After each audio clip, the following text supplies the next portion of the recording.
er det mandag morgen, og jeg er på Ferdinands Mark. Klokken er lidt over 8, og det er pænt tåget. Men jeg har lige et par timer, så man ikke, der dukker noget godt op. Vi får se. Så er togen så småt mere let, og jeg troede nærmest ikke, der var andet end kapsler tilbage på den her mark. Men jeg fandt lige en lille enpfennig fra 1871, synes jeg, der står. Jeg kan ikke se det. Synes jeg, der står. Jeg kan ikke se det helt rigtigt. Jeg må lige se, når den bliver gjort af en. Jeg tror, der står 1871. Cool.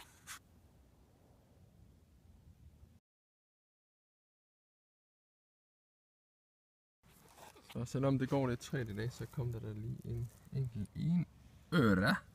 En svensk. Så stiller vi skarpt. Det er. Ellers så er det mest kapsler og plumper i dag. Men sådan nogle dage skal der også være.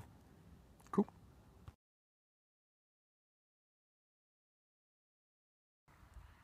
Ihærdighed betaler sig. Jeg har finkæmmet det her område.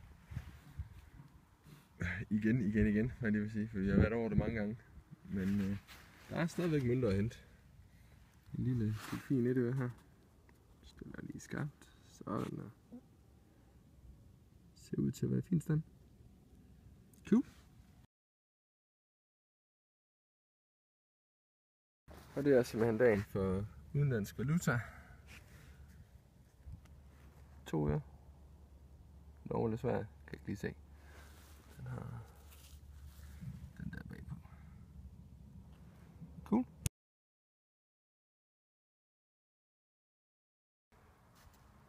Så ser det ud til, at jeg skal have min sølv nummer 20 i år. Kigger lige her, hvad der sidder lige der. Så jeg kan få den til at stille skarpt. Sådan der. Der har vi her. Det er i hvert fald sølv. Det ligner en 10 øre. Delfin. Cool. 20 sølv i år. Fedt. Det er jo så lidt et andet sjov, der kom med i dag. En blomster, vedhæng og måske en... Jeg ved sgu ikke, om det er en hane eller et eller andet.